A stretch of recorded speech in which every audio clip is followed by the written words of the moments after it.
What is up, everyone? I am TST's the Mudman, and it's time to figure out what we are going to play this weekend in Gods Unchained. We're on GUDecks.com looking at the Mythic meta over the past one day, because we did get a new balance patch about a day and a half ago. Death is a little bit weaker, War is a little bit stronger. We got a couple of powerful new tech cards, but for the most part, everything is still pretty similar.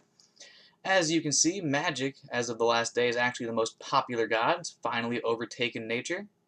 And Magic is fairly interesting. It can go in a lot of different directions at the moment. Of course, there are all the different combo decks, whether it be Aether Snap Dralamar, like Portal Wrangler, Infinite Portal Wranglers, or One Health Magic. However, you can also see Ramp Magic and even a little bit of Tempo Magic floating around the ladder. So it makes sense that Magic is so popular, considering there's so many different directions you can take it right now. Then second place, which is really, really close. Nature and Magic are really tied for first place, just a couple of games different between them. But Nature is just as aggressive as it has been. It's currently the best aggressive god. Realistically, if you want to play an aggressive class this weekend, it should probably be Nature. It's going to be very popular. Nature is really strong. Dagon was changed. They called it a nerf, but he's effectively just as powerful as he was before. So Nature is still incredibly strong, just like it was last week. Deception, as far as the ladder is concerned, aggressive deception is probably the most popular deception archetype. However, deception can also be in a more control-y or mid-range type thing as well. Just like always, deception is the type of guy that you're going to want to look up your opponent's deck with, because it can go in a lot of different ways. The most common death archetypes that we'll be seeing over the weekend will still be Anubian Death. Anubian Death is still quite strong. However, it might not be the best death archetype anymore. Board Wipe Death might be the best death archetype. However, Anubians are very powerful, even with their Wretched Vanguard no longer having frontline, and cards like Curse of Greed having its Empower increased by 2. But then finally, we have War, not the last slot anymore. War is the second least most popular god. And War did get buffed in this last balance patch. A lot of the Empower cards were strengthened, and War is a bit better in the meta right now. It's definitely not as strong as something like Nature, but it is way, way stronger than it was last week. And then at the bottom of the barrel, we have Light. Light is just the same way Light has always been. They play creatures, they buff creatures. They essentially use the exact same game plan as Nature, except for Nature is better at it than they are, which makes a lot of sense why Light is so low on the list. So before we jump into any specific deck archetypes, I just want to jump into some of those new powerful tech cards that were introduced in this newest patch. Alright, so in this most recent balance patch, Gleam Weaver was changed considerably. It used to be a 1-mana 2/2 that had a roar effect to put a creature to sleep. Now it is still a 1-mana 2/2, but it obliterates 2 cards in any void. So as everyone knew, for the past couple of weeks, Anubian Death has been by far the best archetype in the game, and that archetype was nerfed a little bit in this most recent balance patch, but it was mainly nerfed through tech cards like Gleam Weaver. Obviously, obliterating 2 cards in any void is great for getting rid of priestesses, or raving necromancers.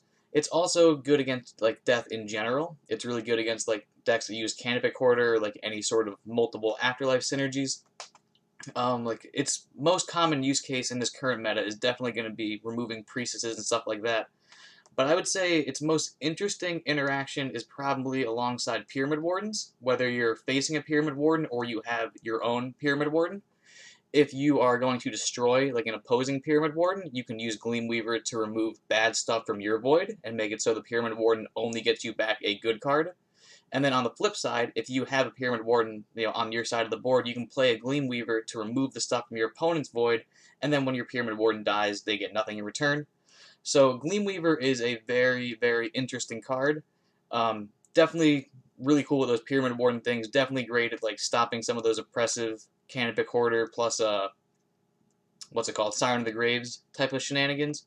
And then obviously it's great against dealing with the Anubians. Personally, I would have liked if they would have just nerfed the Anubian archetype as opposed to forcing you to play tech cards. But this is still a very interesting card, for reasons beyond just the Anubians. But it is not the only cool new card from this patch.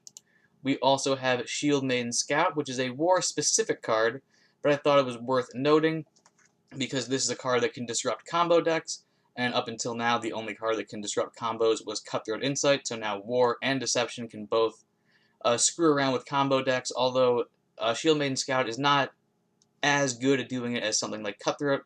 This is a 5 mana 3/6 with Roar. Your opponent summons a random creature from their hand, and then this creature attacks it. So if you're playing against like a 1 health OTK Magic deck, Shield Maiden Scout will single-handedly win you the game when you play it, and then pull out a School Teacher or the 1 mana 1/1 with Echo and Spell Boost. He'll like single-handedly win the game there. Unfortunately, Shield Maiden Scout can't destroy something like a Dralamar. Like, it'd be really cool if its stats were flipped around, if it was a 6/3 or even like a 6/1.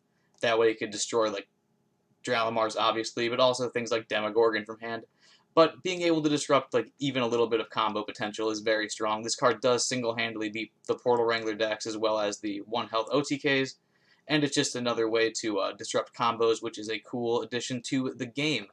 But those are the only 2 specific cards I wanted to talk about, so let's jump into some specific decks that you might want to play over the weekend. Alright, let's start things off with Magic, the most popular god. This is a tempo Magic list made by J-Rock, and this is the first non-combo Magic deck that we have featured on this series in the past couple of weeks. J-Rock has played 28 games since this last patch has come out, and he has a 75% win rate. It's currently the best performing Magic deck over the past couple of days, and it functions a lot like the old tempo Magic decks do. They have lots and lots of card draw, and then they have huge burst turns with spell boost cards like Academy Apprentice, as well as Street Conjure, and they also have big high tempo swing turns on the back of mana reduction. As you can see, we have 2 copies of Warped Engineer in here, which can reduce the cost of anything by 2, and we also have 2 copies of Arcane Transcendent, which can reduce the cost of spells by 2. And then as far as like burst damage cards are concerned, we have 2 copies of Worm Breath. There are 2 copies of Ancient Text, as well as Form of Power and Blizzard Bolt, all of which can go face. And it's always important to remember that Academy Apprentice does have Echo, so for just 2 mana you can get +2 spell boost to make all of those little damage dealing cards very, very powerful. Let's see, J-Rock also has 2 copies of Unannounced Arrival in this deck, which is a fun new Mortal Judgment card. It is a 4 mana spell that reads Delve a 4 mana creature, summon it, and deal 1 damage to each enemy creature. So obviously getting a semi-random creature isn't the greatest thing of all time. However, I imagine if you can cheapen your Unannounced Arrival with either Arcane Transcendent or Warped Engineer or both, playing this for 2 or 0 mana is probably very, very powerful and makes for like a pretty massive tempo swing turn. And then for damage, I almost forgot to mention the Unbound Flames, which is another new Mortal Judgment card, a 5 mana spell that deals 5 damage, just like Worm Breath, except for 1 mana more, but it also has the bonus effect of Empower 2, deal 5 damage to each creature as well, so you have a little bit more gas in the late game, as well as just more aggressive face damage. But besides that, it functions a lot like the old tempo Magic decks. We have Demetrios in here for damage and card draw. We've got Vortimor for card draw mostly, and a little bit of damage. All-Seeing Spire for lots and lots of card draw. If you are a fan of the tempo Magic decks, if you want to do something aggressive that isn't nature, then a Magic deck like this could be a great choice for you. And next up we have Regen Nature. This list was made by Mighty Uncle, and as we've seen the last couple of weeks, Regen Nature is a very strong archetype. They did get a couple of nerfs in this recent balance patch. Barksworn Hunter no longer goes face and buffs itself for slightly less damage, so that has been removed from most nature decks. Like I said in the beginning of the video, Dagon has also been changed. It is now a 1/3 instead of a 2/3, which is mostly irrelevant. It no longer destroys Acolytes the turns it's played anymore, but it still buffs every creature +1/+1 when they heal or regen, which is incredibly powerful. And in fact, now it has Regen 2, which makes it even stronger with cards like Trial of the Hydra, which is one of nature's primary win conditions at the moment. For the most part, besides that aforementioned Barksworn Hunter, this deck is very similar to the nature deck we showed off last week. It plays lots of creatures in the early game. We've got the Marshwalkers, we've got the Beetles, we've got the Wild Hogs, we've got the War's Wakes to make knockoff Marshwalkers. Then we buff everything up with our Wildfires, and then again with Trial of the Hydra. We have some other strong tempo tools in here, like Jagstaff, as well as Falling Stars to burn an opposing creature, as well as build a board for your own that you can subsequently buff. The only cards in here that I think are questionable is we have 2 copies of Pact Succession, which was nerfed 2 patches ago. It's a 5-mana spell that summons a random 5-mana wild creature, then attacks the strongest enemy creature. I feel like this deck doesn't run Balewarden Minotaurs. Why wouldn't you just run Balewarden Minotaurs? Maybe the blitz aspect really is important. In my head, I feel like you would run 1 Pact Succession and 2 Falling Stars as opposed to the other way around. But Mighty Uncle has been very successful with this list currently, so you might just want to go with it as is. And we have seen in the past couple of weeks that Aggressive Nature is really strong. It's definitely the best aggressive archetype at the moment. So if you want to finish your weekend run quickly and also perform well, then a nature deck like this one could be a great choice. Now let's move on to Deception. This is a control deception deck made by Suspect X. Like I said in the beginning of this video, deception can go aggressive or controlling. However, I am deciding to focus on specifically control for this video because Nature is the premier aggressive deck. If you want to play an aggressive archetype, you should really probably go with Nature, especially considering aggressive Nature is so favored against aggressive Deception, considering Deception is trying to capitalize on having Hidden, and Nature does not care about Hidden. So, if you want to play Deception this weekend, I think you're going to want to go with the control variety, and Suspect X has been performing quite well with this list. As you can see, it can perform very well against Anubians, just like the Deception list from last week. You can steal their key Anubians with Umber Arrow, as well as Bound by Her Will in combination with your strength reduction cards, which can be very powerful in those archetypes. We have 2 copies of Cutthroat Insight, which is really strong against all of Magic's different combo archetypes. And then we have some strong deception control style tools. Stoneskin Poison, good against aggro. Armor Lurker is great for taking value trades. The Blade Borrowers, as well as the Beguiling Blades, all of these strength reduction cards are decent, tempo swing tools for those aggressive matchups. However, this deck can definitely struggle against Nature when Nature really goes off. As you get into the mid to late game, you have Guild Enforcers for some big, strong frontline action. We've got a copy of the new Legendary Dragon, which is a really cool card in these control decks. Just a big frontline warded creature to get in the way of all of your annoying nature and light opponents. One thing that's sort of strange in this deck is we only have 1 copy of Demogorgon. However, there are 2 copies of Witherfingers, so you should be able to capitalize quite well on your all of your different sleep stuff. And of course, there's a copy of Helmna. I always get her name wrong, which is a new Mortal Judgment card. A 7-mana 2/9 with frontline. After a friendly character is healed, this creature gains strength equal to the amount healed, and then roar heal each friendly creature. Deception is notorious for not having any neutral healing, not having any healing, so neutral healing is very convenient for them. And Helmna herself is incredibly powerful in combination with Demo after it attacks or after its effect goes off. So quite a powerful card. We've got a copy of Counterfeit in here, which can be incredibly good against a Skull Scepter or a Necro Scepter if you run into anything like that. All in all, Control Deception is one of the few control archetypes that can really function well in this current meta, and if you are a Deception main, then a list like this should definitely perform well for you. Alright, next up is Death. I've got 2 different Death decks to show you today. We're going to go over both of them fairly quickly. This Anubian Death deck was made by Many Lines. And the main reason why I wanted to talk about this deck is this guy's going for the 4D chess move. He is saying, you're targeting my Land of the Dead, so I'm going to put in some alternate win conditions. And he has chosen these 2 sweet 7-drops in Taket the Forgotten, as well as the Quorum of Pharaoh's Pass in order to do so. So obviously the Quorum of Pharaoh's Pass is pretty self-explanatory. If your opponent gets rid of your Priestesses and your Raving Necromancers, making your Land of the Dead's way weaker, you can just generate lots and lots of heirlooms and deal damage with your Pharaoh's Pass in order to defeat your opponent, and on top of that you do get a fairly threatening 7/7 body. So if you run into an opponent that has lots of tech cards, Pharaoh's Heirloom can be an alternate win con. And then we have Taket the Forgotten, which is a very interesting inclusion to this Anubian Death deck. I guess we should go over her text because this card does not see a ton of play. This is a 7-mana 2/5 with Backline. At the start of your turn and roar, summon the strongest creature from your void. Give it Soulless, and if it's a Nubian, also give it Blitz and Leech.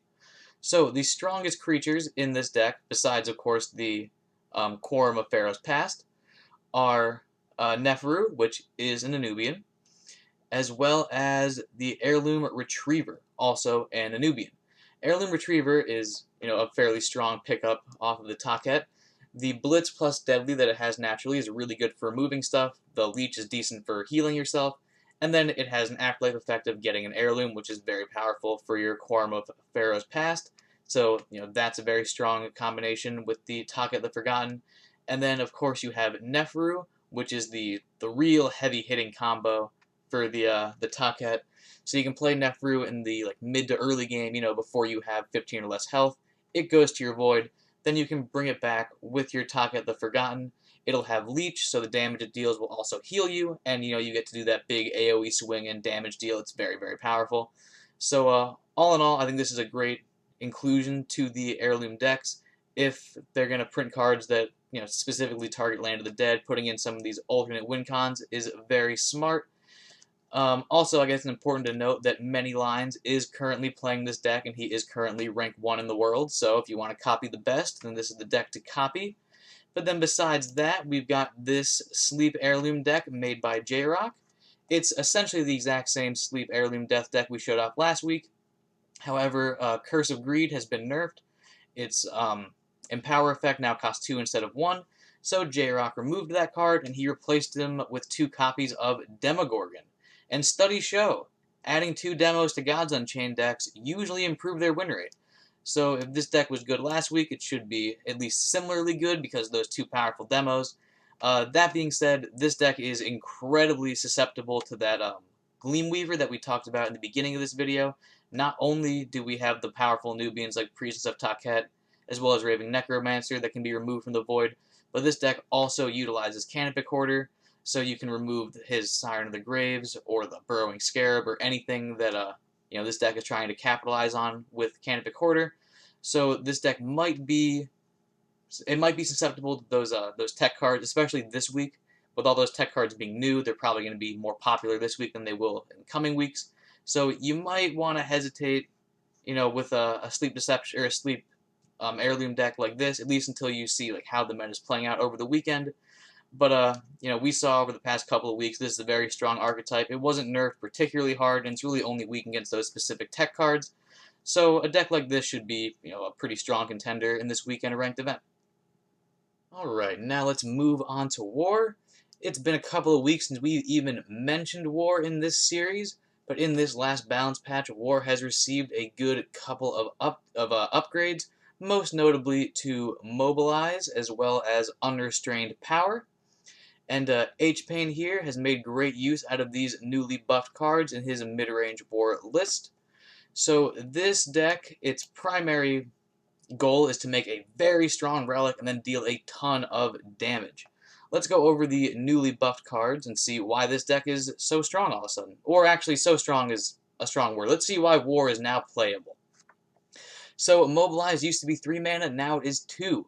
So for 2 mana, you can reduce by 1 the cost of all Empower cards in your hand, and if you Empower 3, you can draw 3 cards first. So it can be 5 mana to draw 3 cards, and then potentially reduce a bunch of mana. So it's like Rune Viper Tincture plus mana reduction, which is quite powerful. And we have a good amount of strong Empower cards in here. One of which being this Unrestrained Power, which we mentioned in the beginning of this War analysis bit. This is a 2 mana spell, it used to be 3. It gives +2 strength to your relic, or Empower 3, double the strength of your relic. So doubling power is obviously quite powerful, and you can reduce the cost of this with Mobilize as well as Garen the Red. We have lots of other tools to buff up the power of our relics. We have 1 copy of I Need a Weapon to cycle a weapon from your deck as well as give it +1/+1. Then we have Whetstone for a 1 mana +4 burst. Let's see, what else do we have going on in here? And then besides that, we just have many relics in general. We have 2 copies of Blade of Styx. We have 2 copies of Magic Missile Launcher, 2 copies of Scythe of the Harvest, and then the rest of the deck primarily just controls the board state and keeps you alive long enough to make that big strong relic. As you can see, we have lots of Blitz creatures in here, 2 copies of Vanguard Axleman, 2 copies of Tavern Brawler, 2 copies of Wolf Cult Vanguard, which is a new Mortal Judgment card, and none of the War Mortal Judgment cards have been seeing any play, so we might as well go over it. This is a 2 mana 3/1 with Blitz and Empower 2. Give Twin Strike and +2 health to this creature. You'll be playing it for the Empower 2 almost every time. So it's a 4 mana 3/3 with Blitz and Twin Strike, which is really good for controlling your opponent's side of the board, so you can live long enough to make a big relic. Let's see, we got Magic Missile Launchers, which is great for removing creatures, as well as having the Afterlife that removes more creatures and keeps you alive. We've got 2 copies of Orcish Elite in here for more board control, as well as 2 copies of Ravenous Chimera to keep your health total high, as well as control the board. And then we've got 2 copies of Demogorgon, which may not have Leech, but it does destroy a creature the turn you play it, and it keeps you alive. So it's a fairly simple game plan. Control your opponent's side of the board, do a little bit of chip damage, play your Mobilize to set up a big, huge relic turn, and then go face for a ton of damage. War is a domain that has not been seeing a ton of play, and this is a very interesting new War archetype. So if you're trying to experiment with something new, then a War list like this could be a lot of fun this weekend. And the last god to discuss is Light. This aggressive Zoo Light list was made by Jakoi Lekoi, and Light is in a weird spot in the meta right now. It's not a horrible god. It's just, it uses essentially the exact same game plan as Nature. It's just Nature does the job way better. Both gods are trying to spam creatures in the early game, and then buff up those creatures with cards like Radiant Dawn, and/or Wildfire, and then Prayer of the Desperate and/or Trial of the Hydra, and deal lots of damage. The only problem is Nature has better creatures and generally better board buffs than Light, so Light is in a very awkward spot, especially considering how popular Nature is. So if you want to play Light, you're definitely going against the grain, because you'll be playing a lot of Nature decks that are just doing what you're doing, but better. That being said, Light is not the worst god in the world. If you really want to play Light, then you definitely can do so. But one important thing to note, just like we talked about last week, Radiant Dawn is going to be very important in those matchups. The anti-sleep aspect, not so important this week, but just the fact that it's an AoE buff card that comes down the turn before Wildfire can be very relevant, since you're going to be playing a lot of different nature matchups. Buffing your board and taking a bunch of value trades before 4 mana is going to be critical. Besides that, you're playing a pretty linear Zoo Light strategy. Play 1-drops, buff 1-drops. This deck is cool because it has a copy of Nemean Lion in here, which is the main reason why I wanted to show it off. It's also the best performing Light deck over the past couple of days. I guess another thing that we can go over is last week I talked about how I did not like Asterius in the meta at all. Last week you could not play a 6-mana creature that didn't win you the game immediately, and Asterius was bad against Nature. The game has slowed down a bit since we're going to be seeing less Anubian Death, and since we're seeing less Anubian Death, we'll probably see less combo magic, which means maybe we can see 6 mana. So if you really want to run Asterius, you probably can. That being said, I don't think you want to necessarily run Light, but if you do, then a list like this one could be a great choice for you. Alright, so it is conclusion time. We've thought about the meta, we've looked at different deck lists, we've even checked out the tech cards. What should we do? What is the best route to take this weekend ranked event? Well, the answer is probably aggressive Regen Nature. Nature has been performing really well the past couple of weeks. It was sort of nerfed, Barksworm Hunter was nerfed, but for the most part, Nature is just as strong as it has been. Anubian Death has been hit much harder than Nature, so Nature is probably the top dog in the meta right now. The deck is very quick and efficient, so if you want to see lots of success this weekend, probably try out a Nature deck like this one, but whatever deck you go with, make sure you have fun, tell us how you did in the TST Discord, and have a wonderful day. Hey, you!